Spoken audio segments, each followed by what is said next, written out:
Good morning, and welcome to Congressman Hank Johnson's Keeping Constituents Connected COVID-19 Town Hall. My name is Evelyn Knapp, and I'm the Legislative Assistant in Congressman Hank Johnson's Washington, D.C. office, and I want to thank everyone for joining us this morning. Although we're coming to you from Zoom, please note you can also watch this virtual town hall on Facebook Live. That's at facebook.com/Rep. Hank Johnson. If you know someone that's unable to join on video, you can also join us by calling in to be part of this important conversation. That telephone number is 669-254-5252.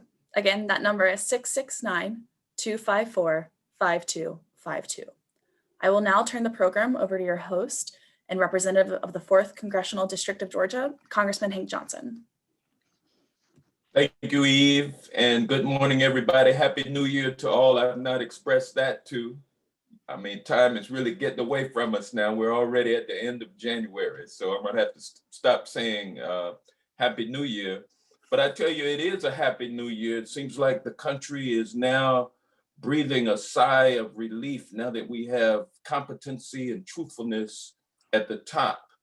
And as we move forward through this very emergency-like situation, it's an extreme emergency, really. This COVID-19 pandemic.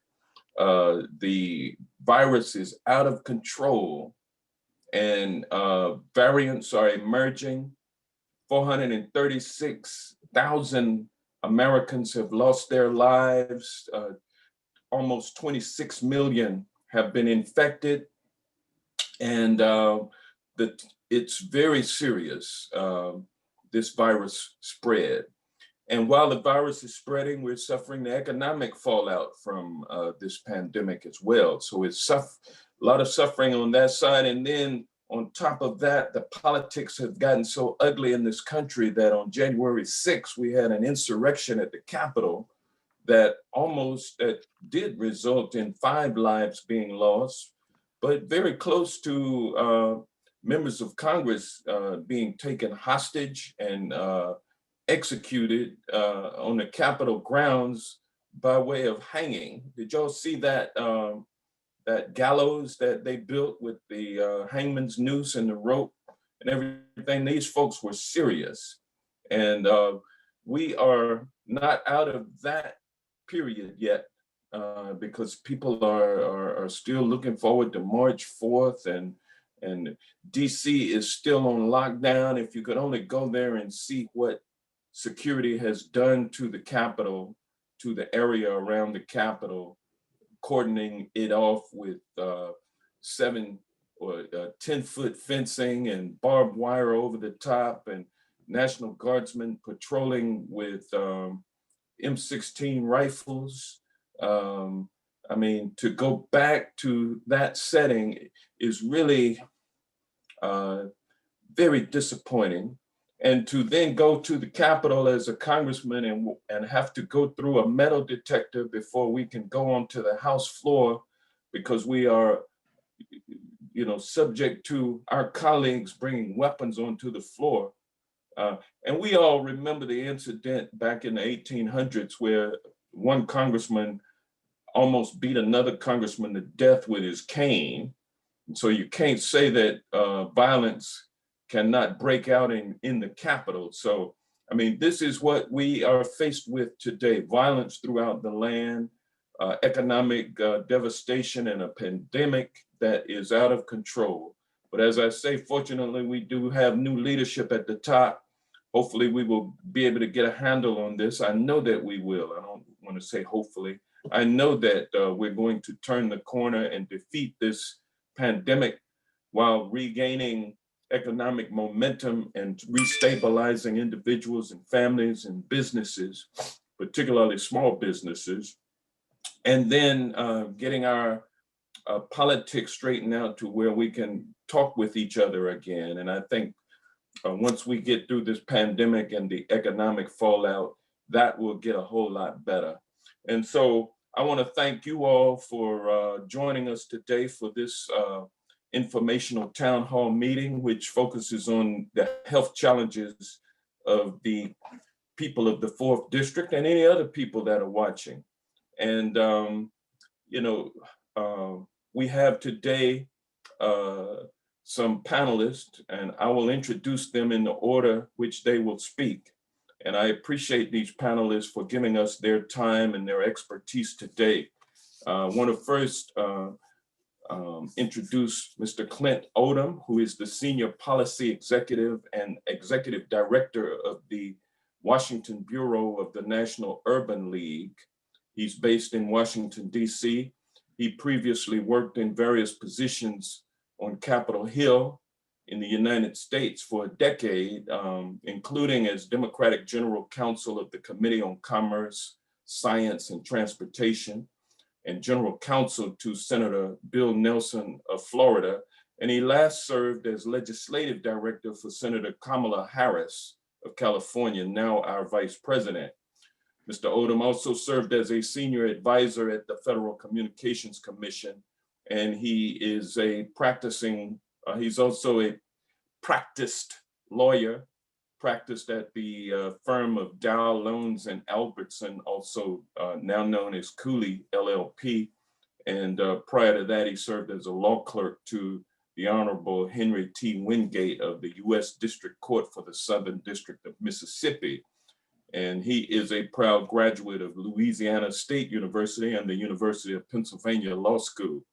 And I want to welcome him to the panel. And next, my good friend, Dr. Sandra Elizabeth Ford. She is the health director for the DeKalb County Board of Health. And she has also served as the interim district health, the interim district health director for Fulton County from 2019 to 2020. I've been knowing Dr. Ford for 16 years, ever since she came to DeKalb County, where when she came, I was serving as a county commissioner. And she has had prime responsibility for protecting the citizens of DeKalb County during this pandemic. She received a bachelor's degree in psychology from Stanford University and her degree in medicine from Howard University's College of Medicine. And she also attained a master's degree in business administration with a focus in health services administration from Howard University's Graduate School of Business. Dr. Ford, in addition to her medical expertise, also speaks Spanish, French, and Italian. That's one smart woman right there.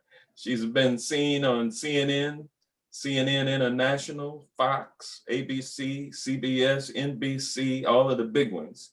Thank you for being here, Dr. Ford. And Dr. Colleen Kraft is an infectious disease physician, and she's also the Associate Chief Medical Officer at Emory University Hospital. Dr. Kraft is also an Associate Professor at the Department of Medicine Division of Infectious Diseases, as well as an Assistant Professor at Emory University School of Medicine. She is the Director of the Clinical Virology Research Laboratory and was one of the physician leaders in the effort at Emory University to receive and care for patients who had contracted the Ebola virus, which you all will remember that outbreak. Dr. Kraft is a member of the American Federation for Medical Research, the Infectious Disease Society of America, the HIV Medicine Association, the American Society for Microbiology, and the Pan American Society for Clinical Virology. Dr. Kraft received her medical degree from Indiana University School of Medicine. And Dr. Kraft, I want to thank you for being here. And last but not least, we have Mrs. Amanda Hollowell. And Ms. Hollowell is the Director of Strategic Campaigns for the Georgia Budget and Policy Institute. And formerly, she was the State Director of 9 to 5 Georgia and an education specialist for LifeLink of Georgia. Ms. Hollowell considers herself to be a servant to her community. She is a passionate volunteer, and her volunteer efforts have been extensive, including roles as the co-coordinator of the Savannah Black Heritage Festival Committee, member of the Savannah, Georgia chapter of the Links Incorporated, And she's also a board member of Reform Georgia, and she's a graduate of Georgia's Win List Leadership Academy. And her proudest achievement is her giving birth to her young son. And I want to welcome Ms. Hollowell to our panel today. And so with that, I will turn it over to Mr. Clint Odom for opening remarks.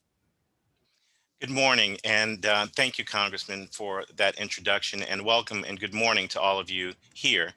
My role here is to talk a little bit about what the coronavirus vaccine allocation and distribution looks like, at least as it's coming out of the new Biden-Harris administration.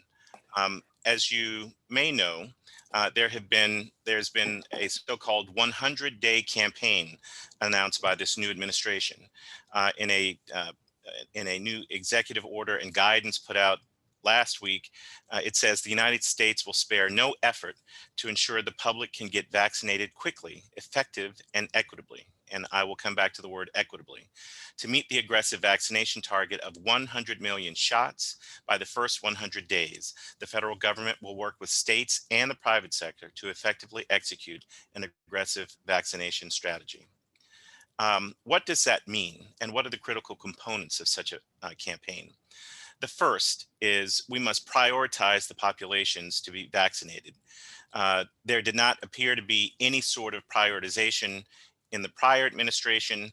It was all about creating and approving vaccines and then putting them out there with very little infrastructure. The second thing that needs to be done is we have to allocate the vaccines. And it looks like we're going to be doing this by on a state to state basis. Third, we'll be distributing the vaccines. Fourth, administering. And then next, we'll be taking a second dose, certainly in the case of the Pfizer and the Moderna vaccines. And then finally, we'll be entering into the stage of vaccine recovery. So let me just say at the outset that the United States has in fact reserved enough vaccine doses to vaccinate 555 million people, more people than there are in the United States. That comes out to about 169% of the population. Those vaccines, should the manufacturers successfully develop those vaccines, the United States will have more than enough to serve every person, every man, woman, child, in the United States. There is a distribution strategy that the federal government is pursuing that is based on 4 guiding principles for equitable allocation. In other words, making sure that the vaccines are distributed in a way that goes to where the highest risk of infection is, that goes to where the highest risk of mortality is. In other words, where are people dying of COVID in the United States? Third, it's prioritized to the risk of negative social impact. And so those are prioritizing those areas where people working in the health industry are those upon whom other people's livelihoods depend, making sure that they are vaccinated. And then fourth, trying to cure for the risk of transmission. These are all of the guiding principles for equitable allocation of the vaccine. Many of you are probably familiar with the phase that we are in now in Georgia and throughout the United States. It's called phase 1, the jumpstart phase. And you've heard people talk about 1A and 1B. What that means in this first phase is 1A people are high risk healthcare workers and first responders. 1B is those who have underlying conditions at higher risk and older adults living in living communities. It could be skilled nursing, long-term care, and in these sorts of places. For this purpose, if you're 65 or older, you're in the first phase. The second phase is for high-risk essential workers, and this is school staff, individuals with chronic health conditions, all older adults, and people living in group settings like prisons or shelters. You might know that in Elberton, Georgia, it was just reported in the Washington Post that the county decided to move forward with vaccinating people who were in the second phase, not the first. And as a result of doing so, they've lost a 6-month supply of vaccine because they've gone out of order. This is something in Georgia and all the other states. These phases are implemented and enforced by the states, and apparently Georgia is very serious about going in order. The third phase is low risk population. That's young adults, people aged 18 to 30, children, and workers in essential industries that weren't vaccinated until phases 1 and 2. And then the fourth phase is the general population, and that's everyone living in the United States who previously did not receive the vaccine. When you dig into who are the priority populations in the United States, at least based on the CDC's guidelines, the first people in line, 17 million of them are healthcare workers, followed by 3.4 million people who are nursing home residents or long-term care, skilled nursing home residents. The second group of people in line are essential workers, about 14 million. Teachers at about 9.6 million, and first responders. That's our fire persons, our police officers at 2.3 million. And then the third group in line, which most of us fall into, are the 89 million people who have pre-existing conditions in this country, and about 6.7 million of older adults. So that's pretty much what the lineup looks like in the country. Georgia has in fact followed the CDC's recommendations for how you prioritize the population in phase 1A. And Georgia, does that by prioritizing healthcare workers, nursing home residents, and people in homeless shelters. Healthcare workers, long-term care residents, and law enforcement officers. The last thing I wanted to talk about are some of the challenges that are being faced at the local level. First, of course, is cost. The CDC has allocated about $200 million to states to support their vaccination efforts and are going to provide states with another $140 million in December. But states are estimating that it's going to cost about $8.4 billion to launch a comprehensive vaccination campaign. There's a big shortfall between what's been allocated and what's needed. And Congress is looking to, and the Congressman, I'm sure, it will soon be voting on a package that will increase that allocation to cover this gap. Logistically, challenges as well. States are not aware of how many doses they will receive, thus affecting their planning activities around the priority populations to vaccinate. In Georgia, we know that less than 1% of the population has received a full dose of the vaccine. That's less than 700,000 people, as I understand it, in the state that have been vaccinated or in some stage of vaccination, phase 1, the first dose and perhaps the second. The third major challenge is public trust. We've all heard the statistics that some 34% of the US population probably would not, or definitely would not, take a COVID vaccine. Lack of trust, of course, is a big issue. And the third issue that I hope we can talk a little bit about is the gap between white vaccination rates and Black vaccination rates. The same kinds of inequities that we saw in testing, we're already starting to see in the vaccine context. And although data are not available for Georgia, we have seen some pretty pronounced disparities in a lot of states and some cities. Pennsylvania and Philadelphia among them, Chicago, and a number of other states. So if the Biden administration is going to make good on its promise to have an equitable vaccination system, in the early days of these vaccinations, we've got to address this problem. 100 days is only April 30th. So we've got a lot to do. We've got about 28 million people who have already received the vaccine. We've got a lot more, and we've got to make sure the vaccination distribution is equitable. Available to answer any questions that you might have. Okay, thank you. As soon as you finished, then my phone started ringing and I had to come off of mute. So this is the last ring right here. So I'm sorry for that interruption. But listen, thank you, Mr. Odom, for that presentation. Very informative. After Labor Day of 2020, of course, that kicked off the formal campaign season. And during that time, the COVID pandemic was escalating and mushrooming.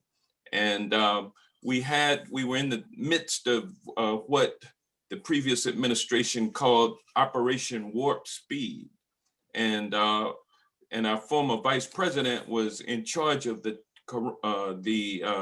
task force, the COVID-19 task force of the White House. And so this Operation Warp Speed was successful in that it produced 2 vaccines in record time, both of which went through all of the trials that a drug would go through before being approved. It was just an expedited process that the federal government employed. But these vaccines went through the process, they were produced. And from that standpoint, Operation Warp Speed was a tremendous success. But on the other hand, after producing the vaccine, there was simply no plan to get that vaccine out, to distribute it and to get it into arms. And because Donald Trump was so fixated on getting reelected, he forgot, and the task force forgot to start planning for that.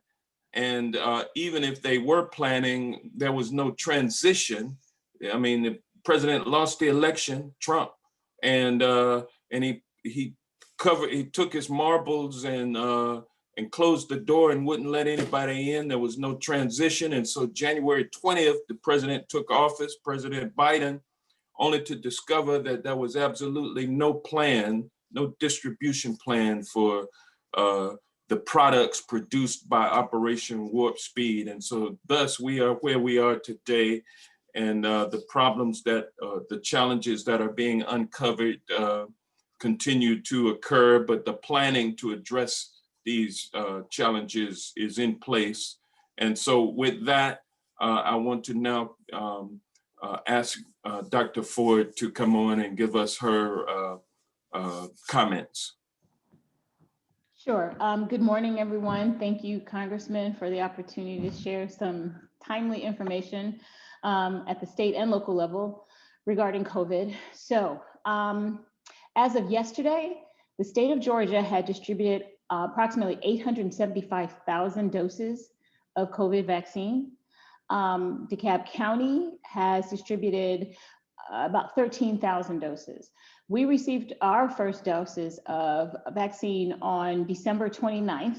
Our first priority was to immunize staff, then healthcare workers, and then following the guidelines of CDC and the governor.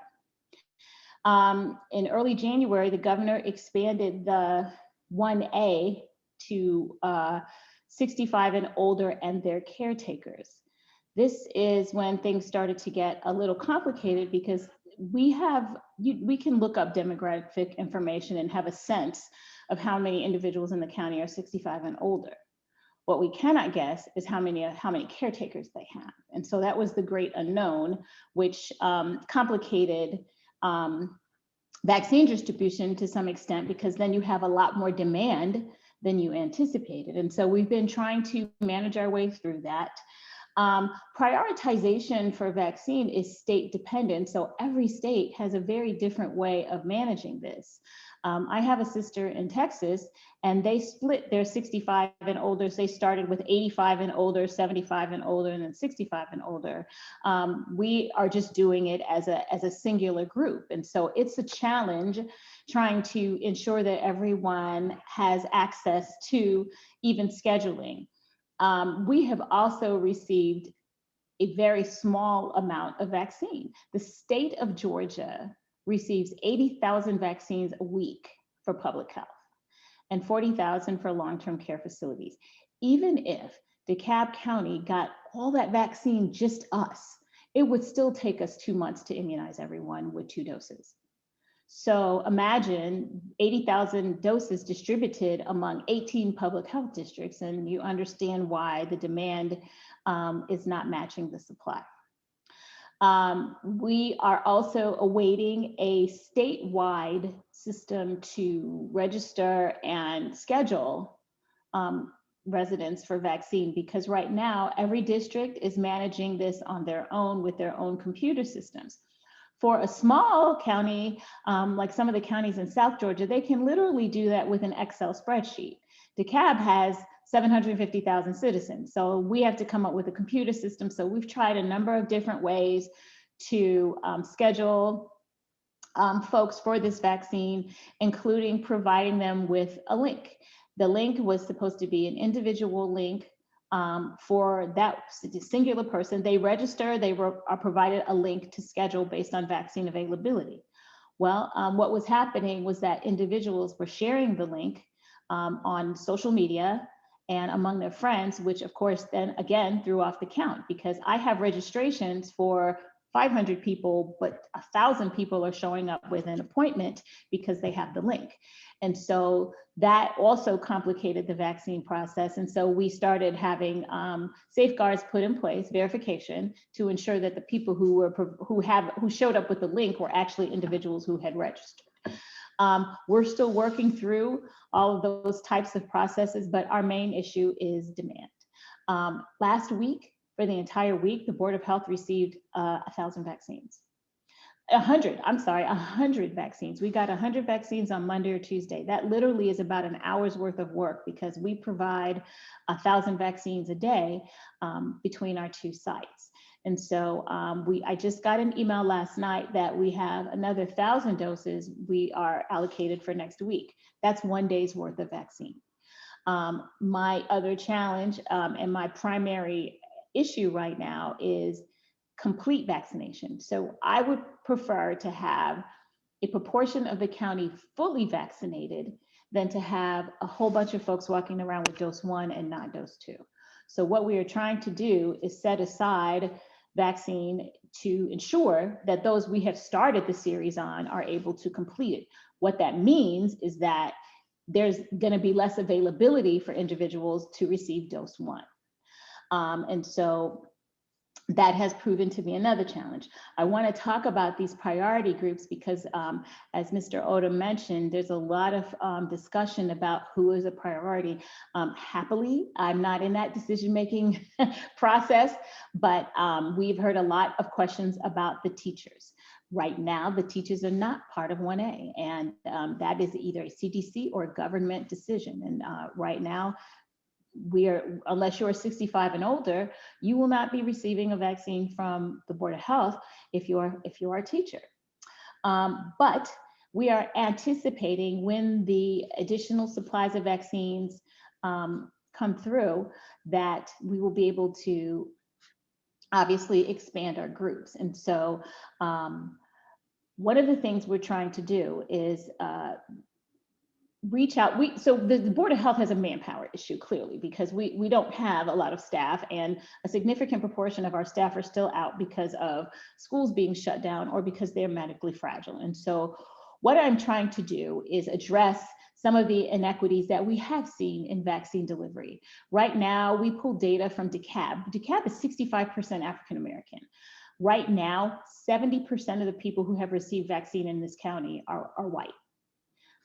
Doesn't make sense. So we're trying to figure out some targeted ways to address communities of color, Black, Latino, and even our handicapped and homebound populations. And so as part of the CARES Act funding, the DeKalb County Board of Health received monies to purchase 10 mobile health units from DeKalb County government. And we have received those, and we will be deploying those into the community to personal care homes and other facilities that may not be covered by the CVS Walgreens agreement for long-term care facilities, to ensure that we reach populations that may not be able to make it to the Board of Health. We are also in discussions for a partnership with our EMS services to reach out to the homebound, because they would know better who is locked in, because these are the folks that call the paramedics, and they have a list of vulnerable people. And so we're working with them to ensure that we don't miss anyone. I am also working with the faith-based communities to assist us, because most faith-based communities in my area at least have some sort of medical ministry where they have clinicians that are part of that service.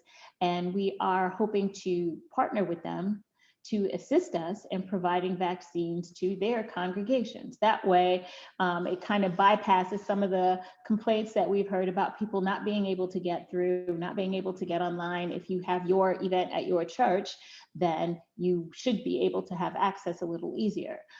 That is contingent upon the ability of the faith-based community to provide the staffing. I can't do individual events unless the community is willing to support it. It was never the intent, I don't believe, of anyone that public health alone would be responsible for immunizing the entire state. We have Kroger, Publix, Ingalls that are trying to assist us with this, but nobody's doing outreach. And so that's our Board of Health responsibility, and we're working on that. I am very committed to ensuring that this vaccine is more accessible. My concern when we first started talking about this vaccine was that the people who needed it the most were not going to get it. And I think that it is too simplistic to dismiss populations of color by saying, oh, well, they have vaccine hesitancy. That's not the whole story. I feel like if you are even slightly anxious about the process and then you can't get online or you can't get through to make an appointment, then you're done. And so my job is to try to make this as easy as possible for people who might be a little anxious to at least get the appointment made. And so that's what we're working on right now. I spoke about dose 2.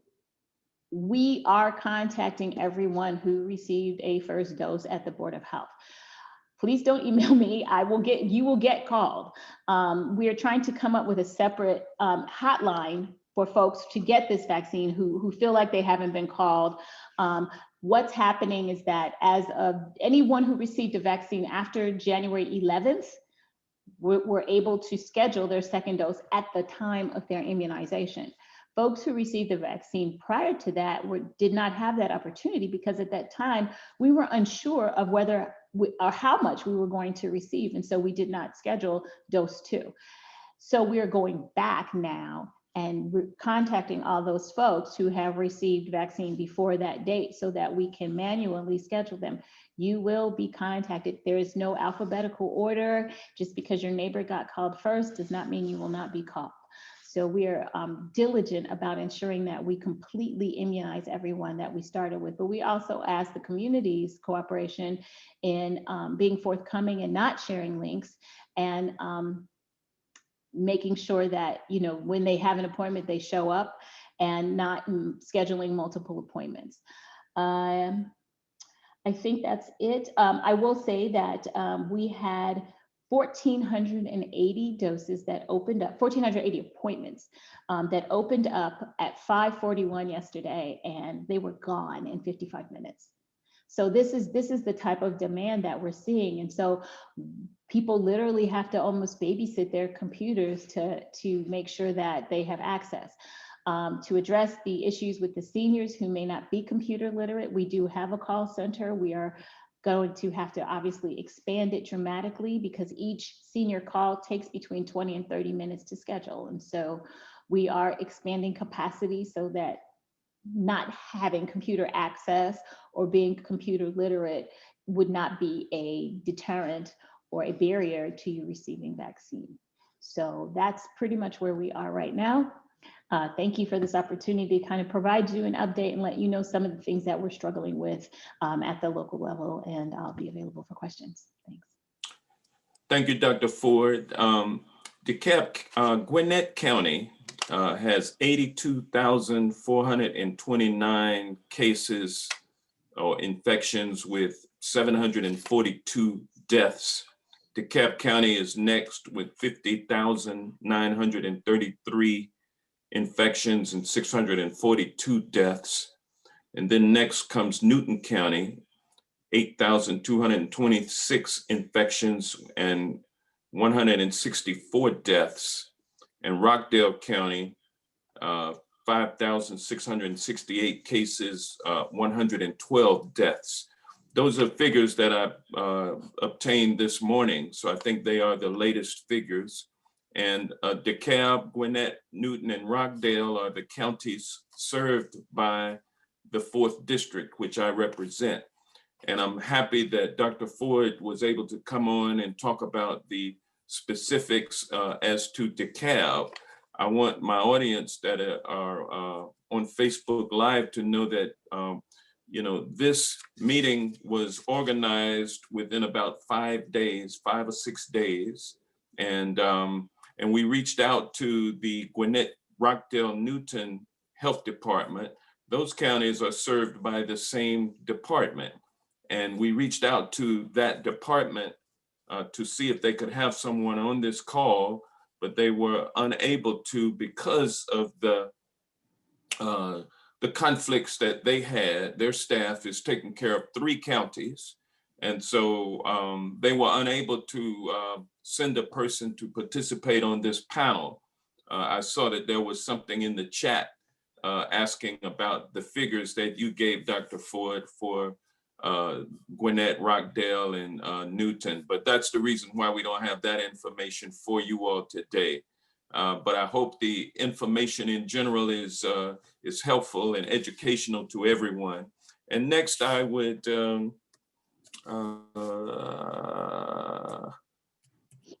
and I also want to say that, the federal government under our new president, Joe Biden, he has set forward a plan called the American Rescue Plan that is another COVID relief bill. And that bill, once it's passed, will provide the resources to the states to be able to do a better job with their public health, to have the resources to do what they need to do with in terms of public health. And so that's a plan that hopefully will get passed out of Congress within the next 2 weeks. And in addition to help for public health, also benefits for individuals, families, and small businesses, and important vaccinations, vaccines, locations to vaccinate, personnel to vaccinate. All of those things have to be funded. And so the America Rescue Plan addresses those deficiencies that we face now. And so help is on the way is what I'm saying. So next, I'd like to call on Dr. Colleen Kraft to share with us. Dr. Kraft.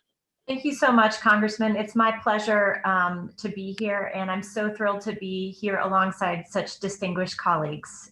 So I thank you again for the opportunity. I'm going to make my remarks a bit short, but I've actually answered a few questions in the Q&A already, written, and then I also am going to try to incorporate some of the questions into my remarks proactively, since I had a little bit more time to look through them than my colleagues. So I wanted to just sort of step a little bit back and just remind everyone that during this pandemic, one of the things that we are fighting is sort of mistruth or untruth.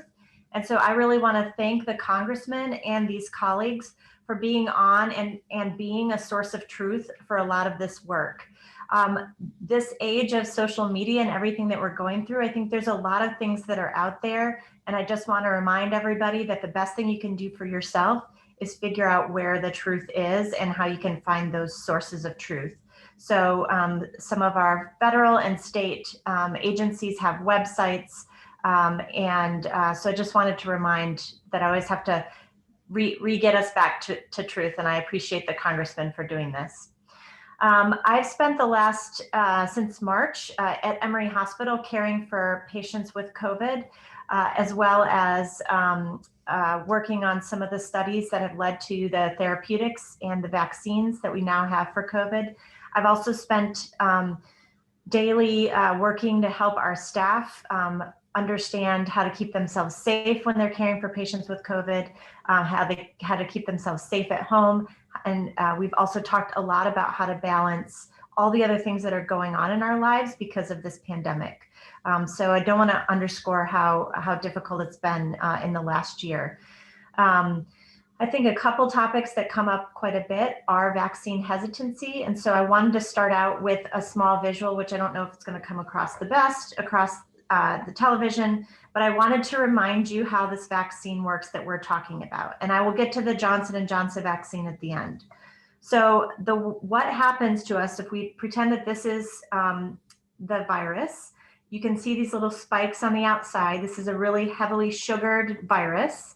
And so what happens is we're giving the cell a message for the cell to simply make this little teeny spike protein that's on the outside of the virus. And that is how the body then finds the virus and puts the antibodies against it.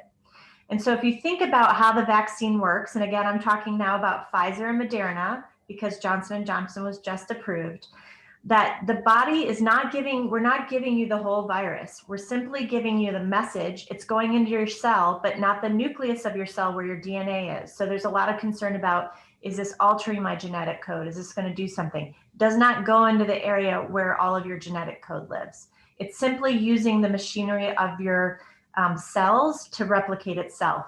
And when we give you the vaccine, it's not even replicating the whole virus. It's just replicating that little spike protein. So if we think about side effects, we think about if we test positive, all that has to do with the mechanism of how that vaccine works. So you will not test positive for COVID after getting the vaccine because you don't have the COVID virus in you. And so people that have tested positive after the vaccine are people that have gotten it like roughly around the same time they get the vaccine. And we have seen that. So they may have been exposed, a couple of days before they went and got the vaccine, and then they get sick. And it's because they are exposed to COVID and they get COVID. The other thing we can talk about is how long does this last? Tell me about the side effects. So the side effects are actually our immune system trying to fight the spike protein that it's now seeing as a foreign object in our body, right? So the cells are making that little spike protein and the body's trying to attack it. So that's what our symptoms are after the vaccine. It's the body, the immune system ramping up to attack it. Many people think that they get the flu after the flu vaccine. I'm an infectious disease doctor. I've been around a little while, and that happens to me every year. Well, I got the Dr. Kraft. I got the flu after I got the flu vaccine. What you got was the immune system. So when we get sick, it's partially our immune system and it's partially the infection that makes us feel bad.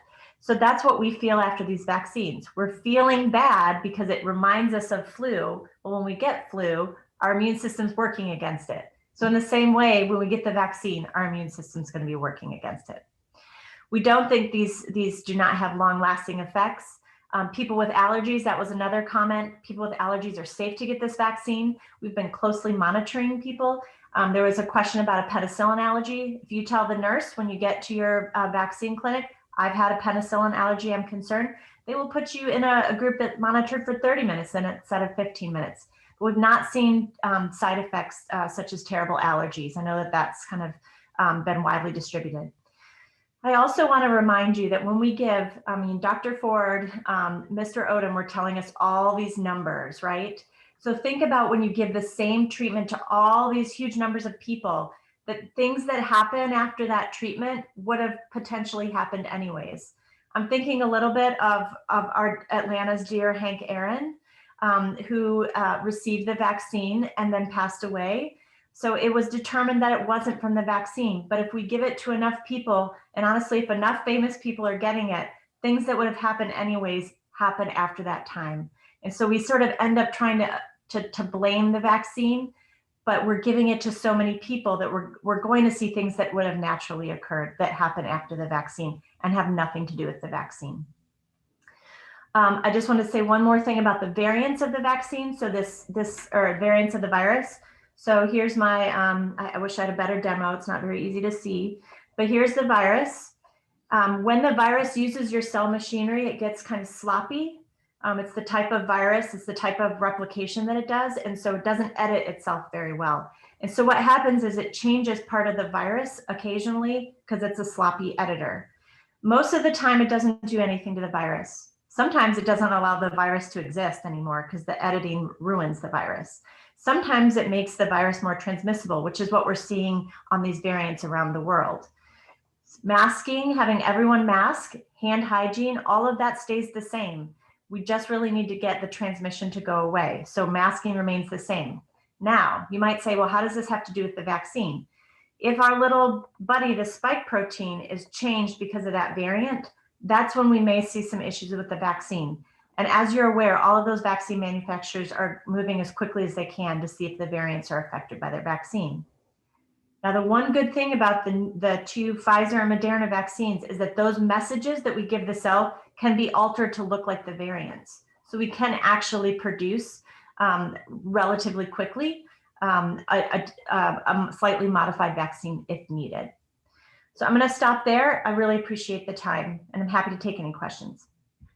Okay, Dr. Kraft, if I might, I want to clear this up, or I want you to clear this up for us. If a person is vaccinated for the COVID-19 virus, person receives both injections, is that person still capable of contracting the virus and spreading the virus to others? And if so, what should we advise people to do? I assume people who are vaccinated would have to continue to wear their masks, but if you could address that.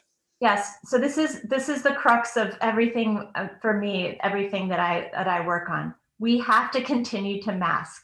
There are other things we can give each other. We do not need a flu outbreak on top of a COVID outbreak. If, let's say, I get sneezed on, so I've been vaccinated as a frontline healthcare personnel, I've been vaccinated. If someone's, but I still wear my mask as though I've never been vaccinated. I think that shows that we're respecting each other, that we're trying to stop the pandemic. So I'm sure there's disagreement on this in some of our people that we're talking to, but wearing a mask is essential for us to get this pandemic under control. So just as the Congressman said, if I get sneezed on today by somebody, like I'm caring for patients with COVID, obviously I'm always wearing a mask and lots of protection. If I was to get sneezed on, it may be that COVID can land in my nose and mouth or go there, do a little bit of replication before my immune system wakes up to fight it. So I may be able to carry it in my nose and mouth for a day or so before my immune system can clear it. I may not get sick from it, but I may be able to shed it and give it to someone else. So this is why we want to get vaccinated and wear a mask until we can just get rid of the transmission. Thank you. Is that helpful? Yeah, I think so. So thank you for that response. And next, we would like to hear from Ms. Hollowell. Ms. Hollowell. Hello, thank you for having me. And I won't get into too much of data, but I just want to acknowledge and thank Dr. Sandra Elizabeth Ford because I know the budget, which I'm going to talk about how y'all operate, and you are doing God's work on a very tight schedule. So I think we need to give our folks who are leading these Let me mute myself real quick. we need to give y'all some grace.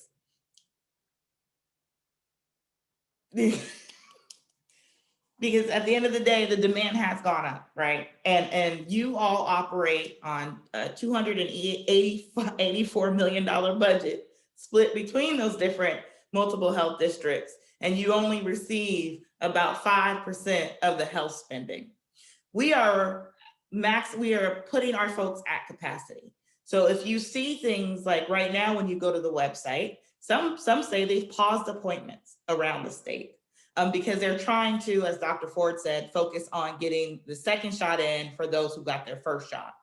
Some folks are actually, will say, deferring staff to help with the vaccine process and with appointments and call centers. And again, they're just trying to make it work. And we're also seeing that there's a distinct challenge when we talk about the private services that are available. One story in particular I can give a great account of is that the Publix in DECATUR was taking appointments now because they had the vaccine available to them. And because people were not showing up, because this isn't a doctor's appointment where you're charged a missing fee appointment or you're charged a copay. So the inclination of to book and to not show up is there. That happens. We all have schedules. But with that challenge is that once a vaccine is open, it has to be used. And so the pharmacist was walking around the store asking people if they would like the vaccine. And this leads us here, is how do we talk about operationalizing vaccines or, throughout the state when we know we're running on a very tight skeleton crew and budget versus the community education of what's available, and that technology is not accessible to all. And I think that's how we have to look at this, as a layered thing. I know someone said earlier, it is too easy to simplify the idea that it's because African Americans or Black people are afraid of the vaccine due to the Tuskegee experiment and a natural distrust of the health community. But I also think we have to really acknowledge the barriers that are in place for folks. They go from transportation, they go to accessibility to internet or Wi-Fi. They also go to the availability of some folks who are in our senior community who are available in that age group who still work. I know AARP was doing a lot of messaging around that, being patient, keep going, we want to keep your community safe. But at the same time, are we really equipping our state health departments with the utilities that they need in order to answer this call? And right now, we were very disappointed when we saw that Dr. Toomey didn't ask for more funds for the state of Georgia for the health department, specifically for the Department of Public Health. As we do know, there's Congressman Johnson. They're all advocating for this new COVID bill. I know state leadership is waiting for the new COVID bill, but we also have an amazing opportunity in Georgia where we have a rainy day fund that we could operationalize ourselves and use those dollars to help our people in the more immediate future, rather than holding off as we watch Congress go through a very intense debate, but a discussion that's needed. So I just wanted to paint the more well-rounded financial picture of where we really stand. And it's layered. I think people are doing the best with what they can, but at the same time, we really need to encourage our state legislators to look at how we're servicing folks through health and putting this burden on the health department with little to no financial backing in order to help them really actually get the shots in the arms. So that's my part here, and I'm open to questions or anything else.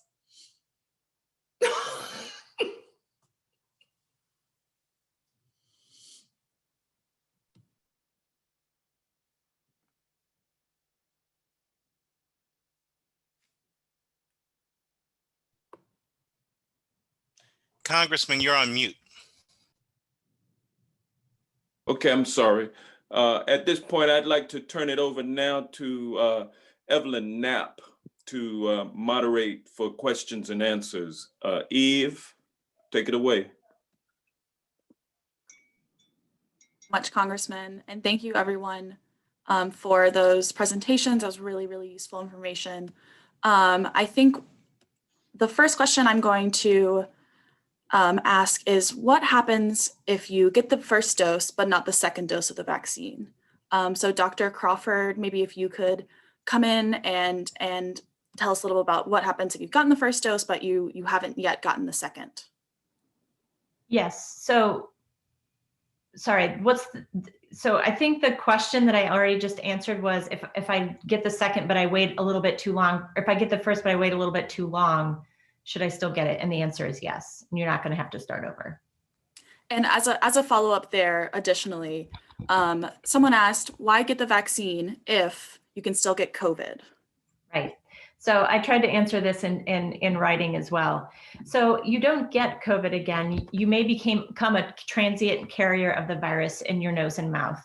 And so this is sort of an extreme concern. So if these vaccines are 95% effective, as we saw in the clinical trials, then it's probably a very low likelihood, but we're trying to just be as careful as we can to continue masking. What's going to happen if people think it's a get out of jail free card to not wear a mask after a vaccine, then we're not going to make much progress on transmission. So the vaccine is part of the strategy for minimizing. We do believe that it's 95% effective. The Johnson & Johnsons, which I actually didn't get to, even though I said I would, are less effective, but that's because the mechanism is different. That's where they put the message inside of a different virus and then give you a vaccine with that virus. So we just don't want to even create a situation where even people with vaccinated could become carriers if needed. So you don't get COVID there's a 5% chance, right? You could get COVID after the vaccine, but you also need to also make sure that you're not perpetuating any sort of transmission, either accidentally or intentionally. Great, thank you so much. And I apologize, Dr. Kraft. Got your name wrong there, I'm sorry. I've been called lots of things. And maybe Mr. Odom or Ms. Holloway could answer this next one. Can you get the vaccine if you don't have insurance, if you don't have access to insurance? I can take a stab at that one. Congress has passed legislation that makes vaccinations free. So no one should have to pay for a vaccine. The legislation that's currently under consideration, again, will provide more money for distribution of the vaccine, but taxpayers should be able to get this vaccine for free. Great. And I'll just speak at the local level. We just started even asking for insurance just to help us cover some of the administrative costs, but we have not turned anyone away who was uninsured. And I'll follow up to that, which is, again, what Dr. Ford is bringing out, which is they're underfunded in these endeavors. And though Congress passed legislation that said it should be free, how we operationalize this in Georgia with our budget, it doesn't work that way and it doesn't translate. But yes, it should be free. If they do ask for an insurance card, it's because there's an administrative fee that they're trying to cost. This also speaks to our folks who live in these counties that are undocumented or immigrant status. I know that has been a large problem. There's also services and English speaking services through the Latin Community Foundation and LAA, and folks who are trying to educate them as well to get the vaccine and protecting identities and such in a way that is not invasive and they feel, as though they're unprotected. Great, thank you so much. Our next question, if you've already gotten COVID, should you still get the vaccine? So Dr. Ford or Dr. Kraft, whoever would like to jump in there. I can jump in. So definitely, it basically serves as a nice booster for your natural infection. So we want to make sure that you have complete protection against ever getting COVID again. We can talk a little bit about reinfection, where we do know because of these mutations and these variants that we already knew that your antibodies might go away after six months or more to your first infection. And so this serves as a nice booster to your natural infection. So you should get both doses of the vaccine, even after having COVID. And just to follow up there, do you expect this will be an annual vaccine like the flu vaccine, or is this just a 2-time and done?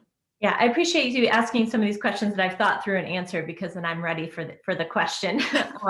So we don't know is the short answer for that. So remember, flu circulates year round in the northern and southern hemispheres, and it circulates in vectors and people in a way that we've never eradicated it from the population. And you may or may not know that flu vaccines are actually less efficacious than any of the ones we're talking about today. So and flu is a very different virus. It changes around its mobile elements a lot differently than our coronavirus does. Now I forgot the question after all my side comments. If it's annual, if this will be an annual booster. I've asked this every time I speak to my colleagues at work. We talk about this because flu vaccine is mandatory in our healthcare system for our healthcare providers. And so it depends on if we can eradicate this COVID virus, right? So if we're not having this circulating like a regular virus year round, then we will not need to get an annual vaccine against it. Remember, it came out of sort of a certain animal vector and then spread globally. But if we can put that back in its box by stopping transmission, including wearing a mask, then I think we may be able to see that we don't need vaccination. But that really remains to be seen as many times as much as this is circulating right now. Great. Thank you so much. This next one I think is probably best suited for Dr. Ford. If folks have registered online through either the county, should they just sit tight and wait for a call? A lot of folks have been asking questions about what they should do next steps. Yes, so I just put on the chat both the phone number and the email that folks can reach out to, but I will just say them out loud. I don't know if this is being recorded, but It's area code 404-294-3700, and then you push option 1, and that would get you to the call center. We are closed right now, just closed at noon, but we'll be back on Monday. And there's also an email address where you can have your questions provided about your second shots or anything else, and that is DeKalb COVID-19.vaccine@dph.ga.gov. And that's where you would say, okay, I got my vaccine on January 3rd. I haven't heard anything. Can you please check? And somebody will get back to you on that. Great. Hey, Evelyn, would you explain to everyone, everyone may not know how to get to the chat function on Facebook. So can you tell them briefly how to do that? Yes, sir. So on Zoom, if you're joining us, at the bottom of the picture, there should be a few options. There's a Q&A and a chat option. If you want to post a question or a comment, you can go to either of those and access our chat function. This is also being recorded, so we will disseminate this information and post it to the Congressman's website and Facebook as well. Another question, maybe Dr. Ford, you're best to answer. Do you have to get tested for COVID before you get vaccinated? No, absolutely not. Okay, great. And although then I prefer you not be COVID positive. Yeah. It's part of actually, we do check for symptoms though. So we would evaluate you, but no, we're not requiring a formal test. Okay. And then a second follow-up too, if you're pregnant, can you get the vaccine? Yes. So go ahead. You want to tell them, Dr. Ford? Okay. So you may know that we do not start clinical trials on anything that's new. We don't put those in kids and pregnant women first. So we always start with adults so that we know a lot about side effects and that we can have people who clearly understand the risk of anything that we're doing. So that is why we don't have a lot of data on kids or pregnant or breastfeeding women. However, if you look at the American College of Obstetrics and Gynecology, because I'm also asked this question every day by staff members, they do recommend getting the vaccine. Remember, there's nothing about the genetic code that's changed with this vaccine. And so there is recommendations to get it during both of those scenarios. Great, thank you so much. Early in the chat, a participant asked, and maybe Ms. Holloway or Mr. Odom, sort of the thoughts on opening the Atlanta public schools right now and where we are in that system and whether it's safe for kids to go back with educators maybe not being vaccinated. It's probably first a health question. I would defer and have any follow-up maybe. Okay, I'll bite that. This has been a very, very controversial discussion from day one. And, you know, as a parent and as a pediatrician, you know, there's a lot to be considered. I do want to say though that this perception that vaccination is going to be the panacea for opening up the schools is false. Because the same precautions still need to be addressed. And so having a vaccine does provide a level of safety, but it does not in any way negate the need to have a mitigation strategy in terms of mask wearing, hand washing, and distancing. And so those things still have to be in place. And so I would not weigh all decisions about reopening the schools simply based on vaccine. There have to be a whole host of other things that are considered. We're still talking about contact sports, you know, the band and cheerleading and all these types of things that have to be decided separately. And a lot of that is school board driven. The Board of Health in every county is an advisory board to the school system. We do not dictate policy to them. And so we can only provide them the appropriate health data, and then they make their own decisions. Dr. Ford nailed it. The only thing I would add is children of color have been disproportionately sick and have died from COVID. There was a lot of misinformation last year that children are immune from COVID or they're asymptomatic. That is not true. If you look at the data nationwide, and I don't know what it is in Georgia, but children have died and have gotten very sick from COVID. And not surprisingly, children of color are disproportionately represented in that group of children. And I'll speak to like the budget aspect of this. It is extremely costly to clean these schools.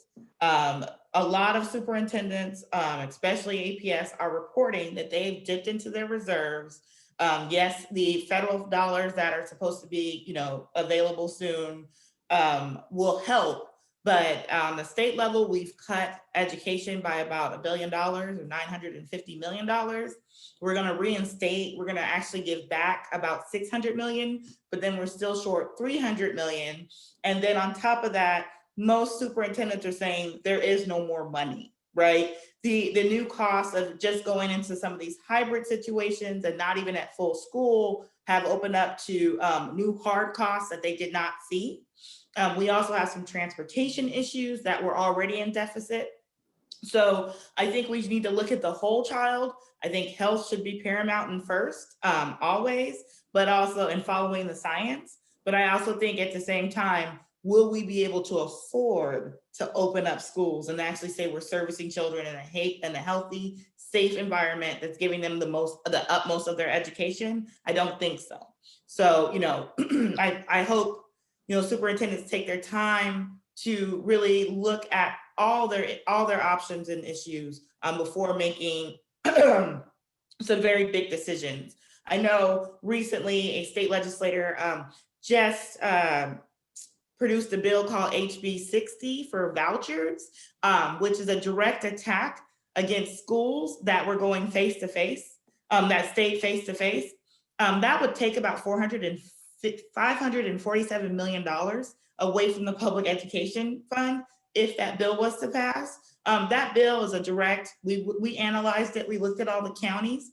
That bill is a direct slap in the face to the school districts that are predominantly Black, that were choosing to stay face-to-face in this posture to protect their children for their safety and because of cost concerns. And so, for us, it's looking at it as a whole topic, being patient with your superintendent's decisions, but not making rash decisions like promoting a voucher bill that would actually take dollars from them as they try to figure out, on again, a very tight budget, how to service everyone in the APS. Yeah, if I might, if I might interject here, I'll let everyone know that this pandemic is very costly. It's costly from a public health standpoint. It's costly from an economic growth standpoint. So individuals, families, businesses are hurting.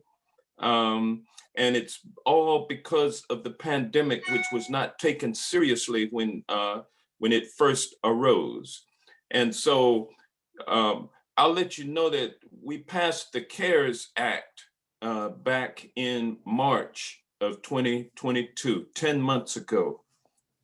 10 months ago, we passed the CARES Act.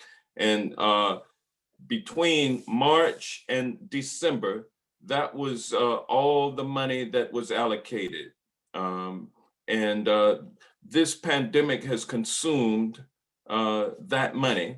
Some of it remains unspent in the pipeline, but bottom line is we should have been replenishing it as we went along. And so the House passed the HEROES Act on May 15th, which was a $3 trillion package that offered help for state and local governments, along with a number of other facets of it, direct payments to individuals, increase or sustainment of the unemployment, $600 a week extra, and other things, the EIDL loan program, the Paycheck Protection Program, and other aspects that kept the economy moving forward while investing in public health and states and local governments' abilities to continue to provide resources for their citizens. And so Mitch McConnell sat on the HEROES Act, said he wasn't going to do anything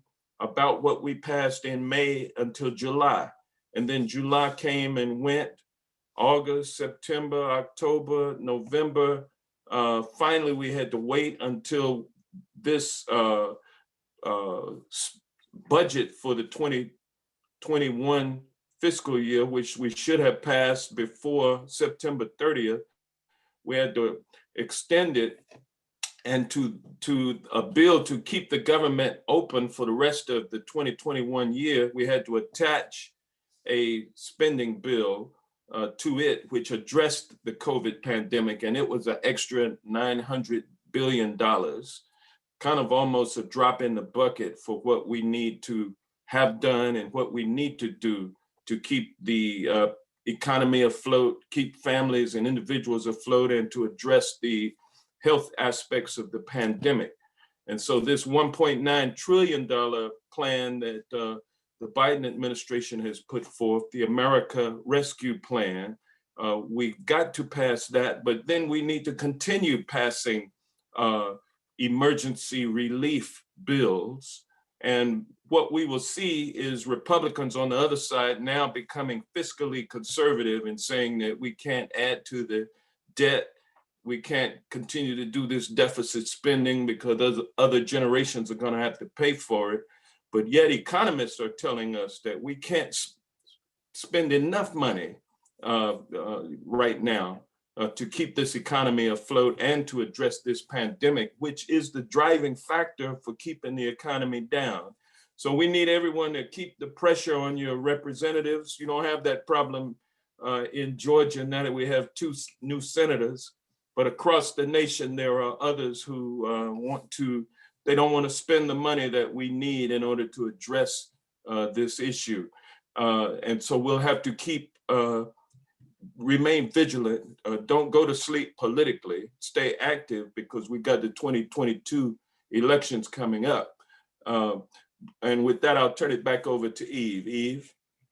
Thank you, Congressman. And Ms. Holloway or Dr. Ford, do you have any sort of anticipation of when educators and school staff might be receiving a vaccine? I know this is a little difficult to estimate, but they're not in 1A or 1B at this point, and so it would depend on the governor changing the current status. Right now, we are struggling to ensure that our seniors are immunized, and based on the current vaccine supply, I don't see that happening anytime soon. okay. And Ms. Hollowell, you mentioned being able to receive a vaccine at Publix. Are there other institutions where folks can go to get a vaccine, maybe like a CVS or a Kroger, that you're aware that the state has partnered with, or Dr. Ford, either I would go to Dr. Ford, and then the caveat is it's not universal. So it doesn't say that. I can only speak for DeKalb. On our website, which is www.dekalbhealth.net, we have a list of all the sites available in the county that are providing vaccine. So there was someone posted about why can't we get this from our private doctor's office? In some instances you can, but your physician would have had to register to be a provider. And so a lot of folks weren't interested in doing that. And so right now I have two private providers for this entire county, one of which has a capacity for about 25 vaccines a day, and the other is a pediatric practice. And right now we're not immunizing children. So this is part of the problem. Even in institutions such as Emory is a provider for Emory's patients and Emory's staff, not the general community. And so this is part of the challenge, is that we have a lot of people providing vaccine, but to a very limited population. So yes, on our website, we have pretty much every site that's available.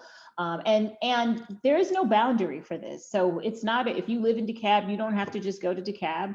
And so the state, I believe, also has a statewide list of available vaccine. And some parts of the state have more access than others. For whatever reason, they may have less uptake of vaccine. And so you may have to drive a bit, but there is apparently vaccine available somewhere in the state. It's just not in DeKalb.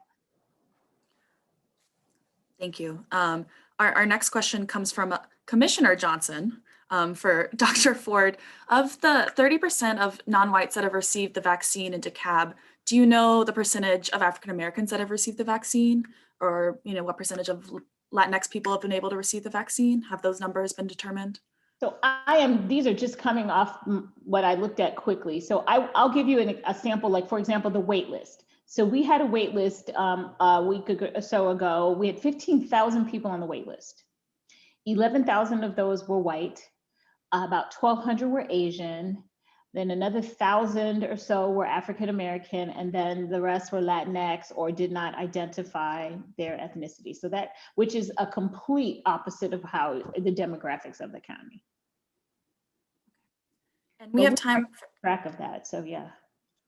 Yeah. Okay. Thank you so much. Let me ask this question.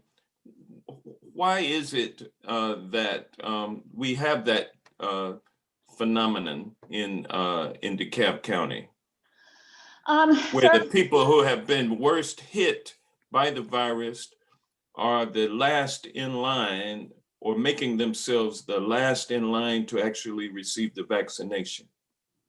That's been my greatest concern. And I think, as I said earlier, it's a little too simplistic to just say, oh, it's vaccine hesitancy and, folks of color are scared to get the vaccine. I don't think that's the whole story.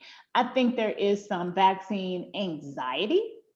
And just like anything else, if you have a little bit of angst about something and the process to register or sign up is even the slightest bit challenging, you're like, okay, well, that's it. I'm not going to do it.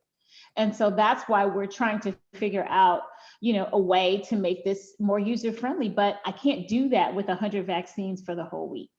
So yes, when you try to get your vaccine out, even if you have mustered up enough courage to finally decide, hey, I'm going to get my vaccine, and then you get online and there are no appointments available, that might be it for you. So we're just trying to make sure that once we get vaccine in sufficient enough supply, that we push it out into the communities that need it the most.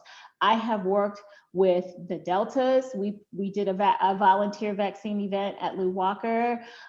We are planning a mass vaccination event utilizing volunteers from all of the Black Greek letter organizations. I do think it makes a difference if the person who's providing you with the vaccine looks like you. We're also working with the faith-based community, but right now everything is in planning stage because I don't have vaccines. So what we're trying to do is get our clinical volunteers at least trained up and registered with the Board of Health so that when vaccine hits the ground, we say go. Because we have everything else. We've got the vehicles, we've got, we certainly have willingness. So as soon as we get, because I can't do a mass vaccination event with 1,000 vaccines. It won't even be worth the time to set up. And if I could jump on to this same thread, it's not about vaccine hesitancy in all cases, obviously. It's also about outreach to the communities. We've talked about the churches, we've talked about the Divine Nine, we need to start talking more about trusted institutions in our communities. I know the National Urban League is hopeful that it can get some support from the CDC to use our 90 facilities throughout the United States to serve as vaccination places. It's not enough to bring water to the edge of the block and say, now the water's here. You actually have to pick up the water and bring it to the fire. And so we need a lot more community engagement and more trusted people in the community who are going to serve that role. Otherwise, the vaccine will look a lot like testing. It means it won't come to us, and this virus will continue to ravage our community. Thank you. And I think we have time for one final question. We are joined today by some very gracious people in this state asking if there are opportunities for people to help in distribution. Dr. Ford, Ms. Holloway, are y'all aware of any sort of volunteer opportunities where folks who want to, assist in any way can get out there and help? Am I ever? Yes. So we have created a link on our main website, which is the DeKalbHealth.net website, where people can sign up to volunteer.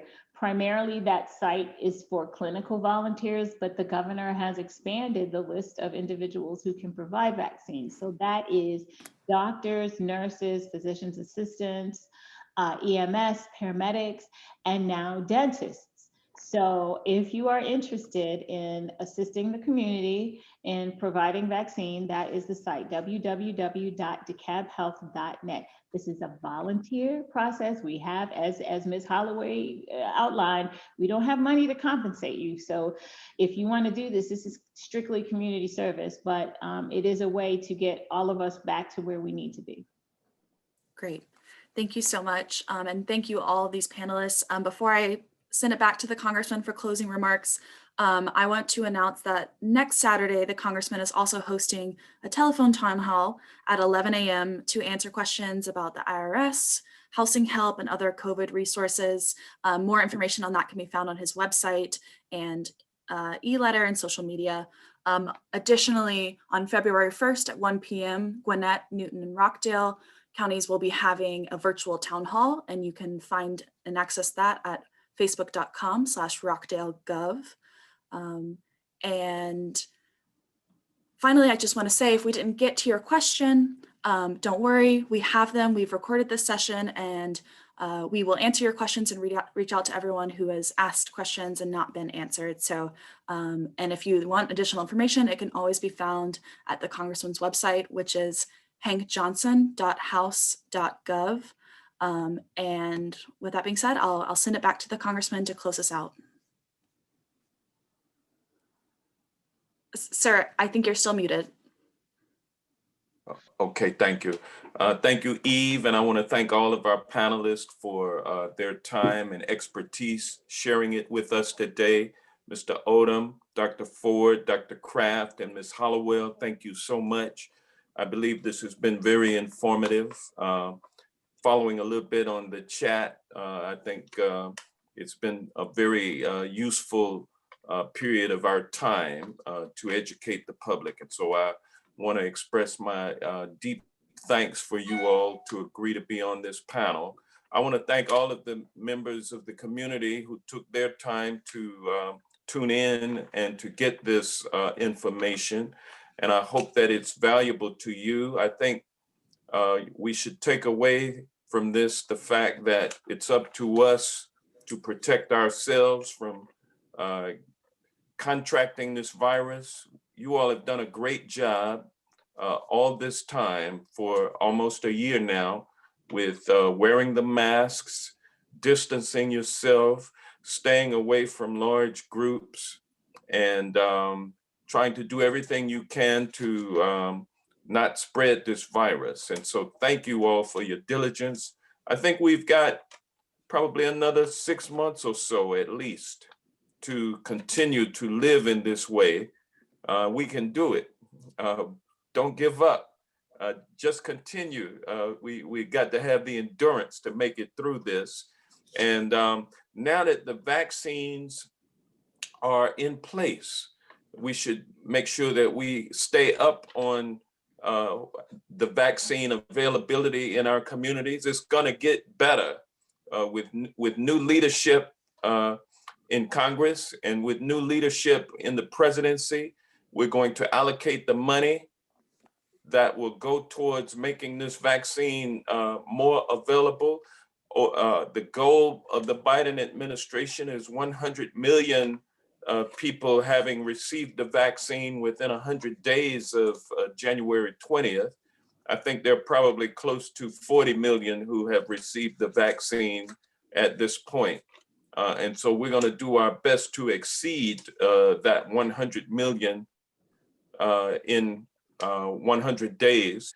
And so if we can do that, that'll mean that 1/3 of America's people, 330 million, it'll mean that we will have vaccinated almost 1/3 of the American public. And so the plan is to make sure that the virus is available and everyone will have been vaccinated by the end of the summer. I think, I forget the number that is proposed, but most of America's population, 70%, would, if things go the way that we want, will be vaccinated by the end of the summer.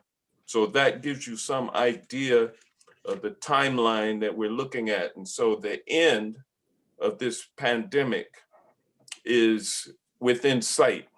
It's like a light at the end of a long tunnel. Still have a long ways to go, but we can see the light. And so all we have to do is make sure that every person, especially in our communities, are able to get that vaccine when the opportunity is there. Don't delay. Go ahead and take that vaccine. It means so much for your children. It means so much for your parents, your aunts and uncles, those who are older than you and may be suffering from some pre-existing conditions. So everyone needs to plan on getting this vaccine. I've taken both doses, and didn't get sick, did not have any pain or anything like that. It's just a vaccine, just like the polio vaccine or the mumps, measles, chicken pox. You all got that.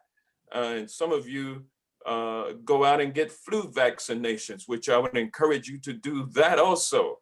But let's protect ourselves, because when we protect ourselves, we protect our families, we protect our neighborhoods, our communities, our counties, our state, our country. And in fact, we should be leading the world on COVID-19, as opposed to being the place where the virus is most out of control. That's where we have fallen to as a country. But America is a great country, and we have the ability to reverse this decline. It took place over 4 years. It ended up being worse than anyone ever thought that it could have been. But we've hit rock bottom. I think we hit rock bottom in this country on January 6th. And now we are pulling out of things. And so, but we need everybody's help.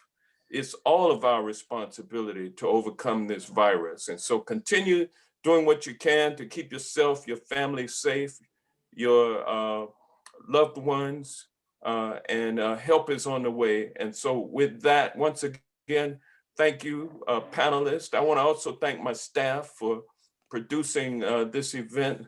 Zaron Pledger, Eve Knapp, the rest of the district staff who were involved. Thank you all so much. And with that, we will conclude. Don't forget, tune in next week for economic relief as a result of the pandemic. Today was about health, next week, economics. So thank y'all for tuning in. We'll see y'all later.